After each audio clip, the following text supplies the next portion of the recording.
Assalamualaikum warahmatullahi wabarakatuh. Puji syukur kehadiran Allah Subhanahu wa Ta'ala yang mana Ia memberikan kita rahmat dan kesehatan sampai saat ini. Salawat beriringkan salam tidak lupa pula kita hadiahkan kepada junjungan alam yakni Nabi besar Muhammad Sallallahu Alaihi Wasallam dengan mengucapkan Allahumma sholli ala Sayyidina Muhammad wa ala ali Sayyidina Muhammad. Hari ini kita akan mempelajari himpunan dan logika yang akan dibimbing oleh dosen pengampu Bu Ade Irma MPD. Materi yang akan dijelaskan yaitu kuantor universal dan eksistensial, modus ponens, tolens, dan silogisme. Yang beranggotakan Hafizah Khairunisa, Aisyah Olivia, dan Sylvia Muharani. Saya akan menjelaskan tentang kuantor universal.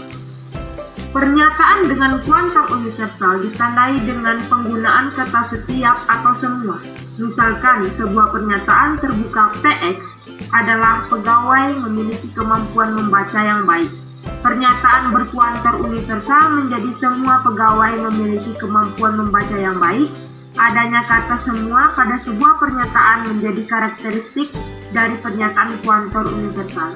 Kuantor universal biasanya dilambangkan dengan A yang akan dibaca dengan semua atau setiap. Seperti, semua pegawai memiliki kemampuan membaca yang baik, berlakulah PX. Yang kedua, kuantor eksistensial. Perhatikan kembali sebuah pernyataan terbuka PX adalah pegawai memiliki kemampuan membaca yang baik.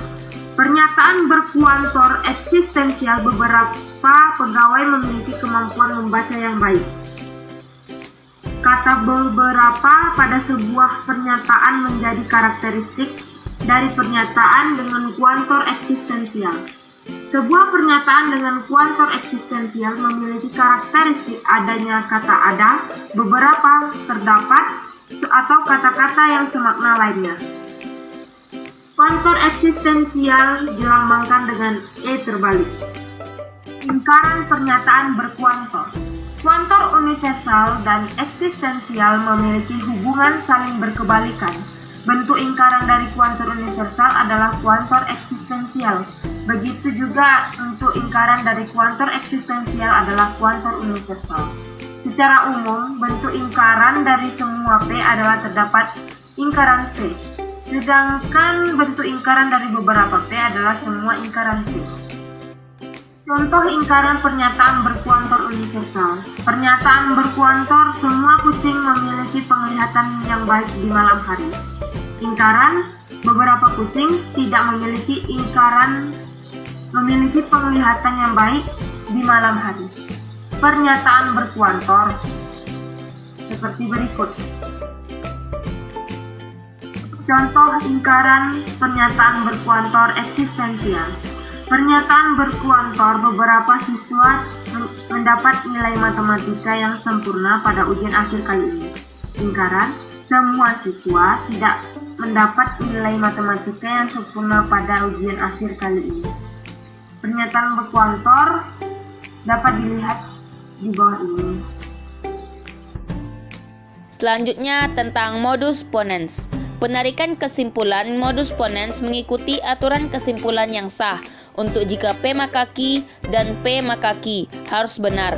Premis pertama pada modus ponens berupa implikasi, yaitu jika P maka Q, sedangkan premis kedua berupa proposisi tunggal yaitu P.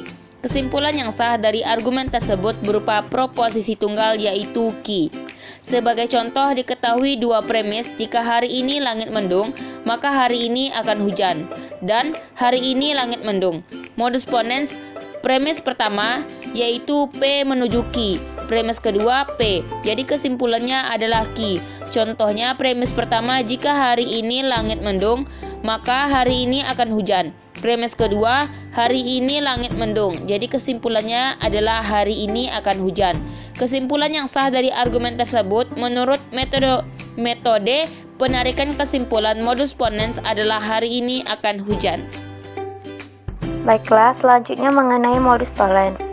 Kesimpulan yang sah dengan metode modus tolens menggunakan kontraposisi dari implikasi. hasil kesimpulan merupakan penerapan dari kebenaran umum yang menyatakan bahwa jika sebuah pernyataan bernilai benar, maka kontra positifnya juga benar.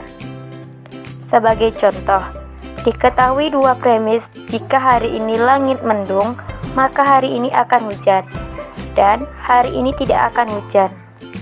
Premis pertamanya, yakni P, hari ini langit mendung, dan Q, hari ini akan hujan.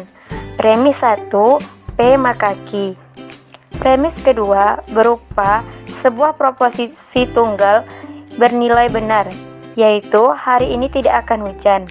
Premis kedua adalah ingkaran dari Q. Maka kesimpulan dari modus tollens adalah ingkaran dari P, yakni hari ini langit tidak mendung.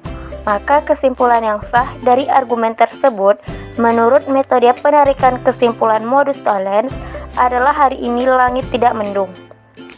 Selanjutnya silogisme. Kesimpulan yang sah dari metode silogisme merupakan kesimpulan dari keadaan yang umum ke yang khusus. Silogisme disusun dari dua pernyataan atau argumen dengan sebuah kesimpulan atau konklusi. Sebagai contoh, diketahui dua premis, jika hari ini langit mendung, maka hari ini akan hujan. Dan jika hari ini akan hujan, maka Doni akan membawa payung. Premis pertama terdiri dari P, yakni hari ini langit mendung, dan Q, hari ini akan hujan. Premis 1, P maka Q.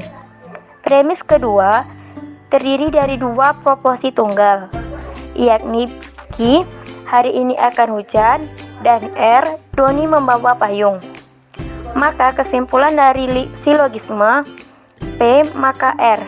Kesimpulan yang sah dari argumen tersebut menurut metode penarikan kesimpulan silogisme adalah jika hari ini langit mendung, maka Doni membawa payung.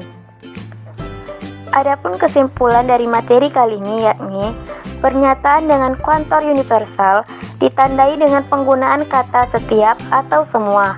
Sebuah pernyataan dengan kuantor eksistensial memiliki karakteristik adanya kata ada, beberapa, terdapat, atau kata-kata yang semakna lainnya. Modus ponens adalah argumen yang menyatakan bahwa jika pernyataan satu berimplikasi dengan pernyataan dua bernilai benar dan pernyataan dua bernilai benar, maka pernyataan dua dianggap menjadi kesimpulan. Modus tollens adalah argumen yang menyatakan bahwa jika pernyataan satu berimplikasi dengan pernyataan dua bernilai benar dan negasi pernyataan dua bernilai benar, maka negasi pernyataan satu juga benar dan dianggap sebagai kesimpulan. Silogisme adalah argumen yang menyatakan bahwa jika pernyataan satu berimplikasi dengan pernyataan dua bernilai benar dan pernyataan dua berimplikasi dengan pernyataan tiga juga bernilai benar, maka pernyataan satu berimplikasi dengan pernyataan tiga pun benar dan dinyatakan sebagai kesimpulan. Sekian yang dapat kami sampaikan, lebih dan kurang mohon maaf. Semoga apa yang kami sampaikan dapat bermanfaat untuk kita semua. Baiklah, sekian dari kami. Wabillahi taufiq wal hidayah. Wassalamualaikum warahmatullahi wabarakatuh.